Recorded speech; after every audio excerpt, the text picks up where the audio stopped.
Hello, I'm Sophie Plessis. I'm an MS student here at King's, that's a Masters in Adult and Mental Health Nursing. I'm really gutted not to be in the room in person tonight, but I'm actually on a train back from Newcastle as you're watching this, so this was the next best option. I signed up for Policy Idol last year. I made it to the final, and I had the privilege of being mentored by Tian Hagar. I then somehow ended up winning, and while it was a really, really huge surprise, it was an absolute honour, and I've had so many incredible opportunities since that night. My pitch was titled The Fitness Industry and Eating Disorders, a call for safeguarding measures in UK gyms, and it centred on three key changes, which was the implementation of screening questionnaires, mandatory staff training, and better public education and resource provision. Essentially introducing a degree of responsibility and accountability within the fitness industry to better protect members and to begin to shift these environments into key spaces for early intervention for an illness that has the highest mortality rate of any mental health condition. The idea was shaped by my own lived experience of an eating disorder and also from my background as a former national level athlete. When I stepped away from competitive sport, I saw more clearly the scale of risk and harm within diet and fitness culture, and also how much this has been amplified in recent years, particularly through social media.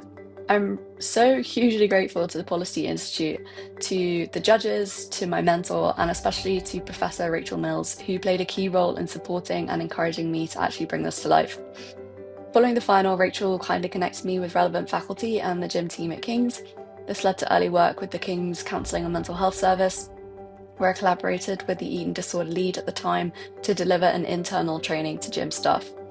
Following that, they agreed to pilot some of the initial screening measures, drawing from a combination of tools that I had proposed. Since then, I've been working to build this more formally and on a national scale through ED Informed, which is a campaign that I established last year.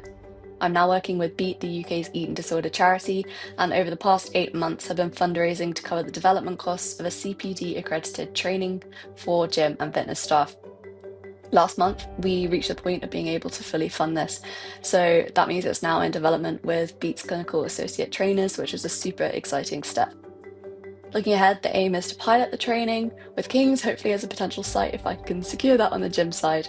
And I've been engaging with members from the APPG for eating disorders, and I'm invited to speak at a roundtable event in Parliament next month. I've also applied for a funding grant, which I should hear about next month also. If there's anything I'd say to this year's finalists, it's firstly, congratulations. It is a huge achievement to be here, and I know firsthand the amount of work that goes into this.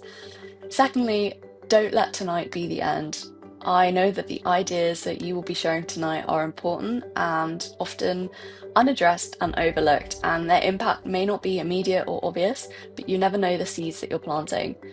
A year ago, I would never have believed that I have gotten as far as I have.